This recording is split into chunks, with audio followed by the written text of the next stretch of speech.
Hello everyone, I'm Corey and we're talking Manpower. Today I'm with Mr. Jay Aronowitz. He's a retired SES and Deputy Assistant Chief of Staff for G1 for civilian personnel. He retired in August 2015. Mr. Aronowitz, thank you very much for being here today. I appreciate you coming out of retirement to speak with me. Thank you very much, Corey. I absolutely look forward to the opportunity to speak to you and the careerist. So, I want to talk a little bit about your career path. So tell me about it. Well, I started in federal government in 1982, coming out of graduate school, and I came in through the Presidential Management Intern Program, which is now the President Management Fellows Program. I came in Career Program 11 and was initially doing organizational studies and analysis. I started at headquarters CID, which was in Falls Church, Virginia.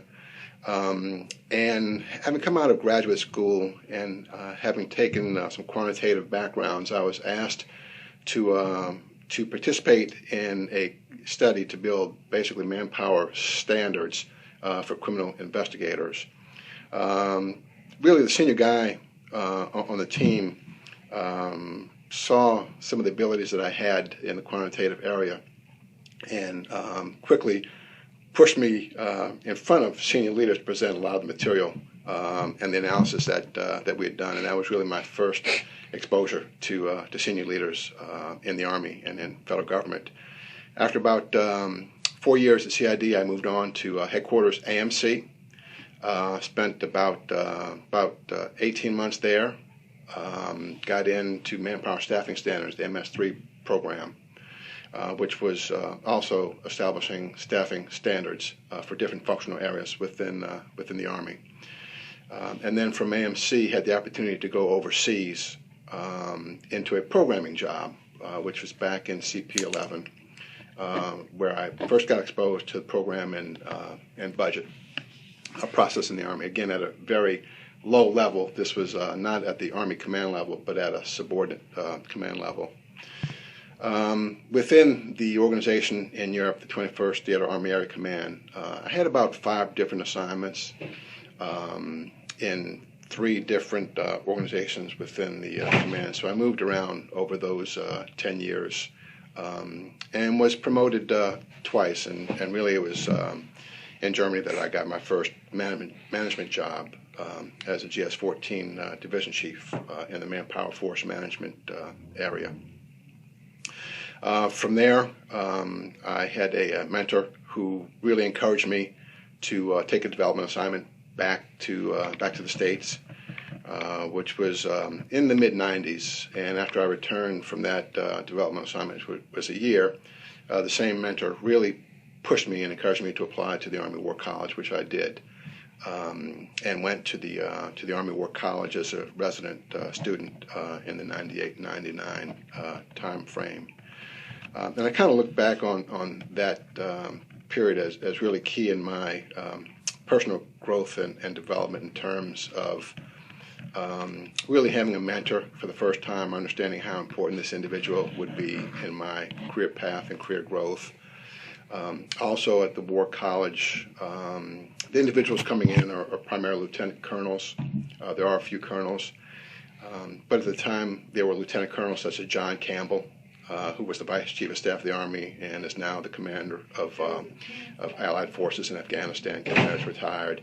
Lieutenant Colonel Dennis Vi, at the time, now General Vi, 4-star commander at AMC, and a number of other general officers and senior civilians at these courses. And so I started to really understand how important relationships were, because these lieutenant colonels were coming in and had gone through a lot of courses together themselves, whether it was at the captain's level at CAS Cube at the time or CGSC. And so by the time they got to the War College, they had already had 15 years of relationship building amongst themselves. And as a civilian, we don't have that.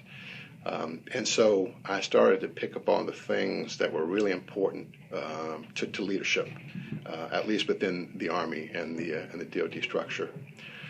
From the War College, I became a division chief at the Manpower Analysis Agency out at Fort Belvoir. and was ultimately selected to become director of the of the Manpower Analysis Agency at Belvoir.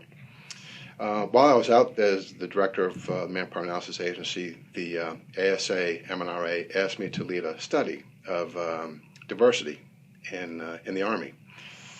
And my first thought was that, well, gee, that's not what the Manpower Analysis Agency does. We do manpower studies.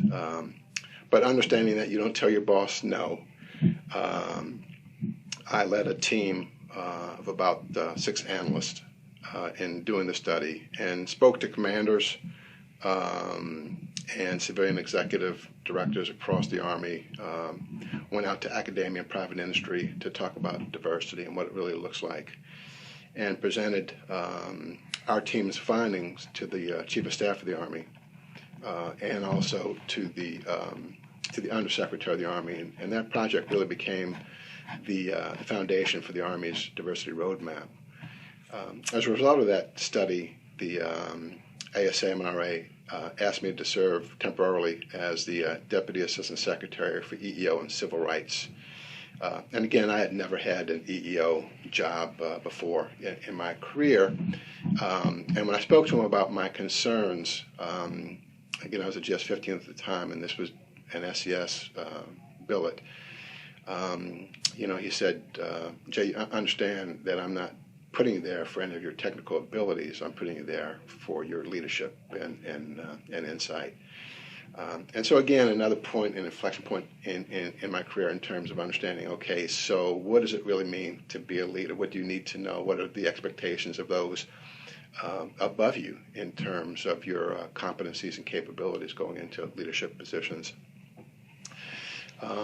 From that acting Deputy Assistant Secretary position, I was then asked to move into another SES billet temporarily as the acting Deputy Assistant Secretary for Force Management, Manpower, and Resources, which at the time was a political billet.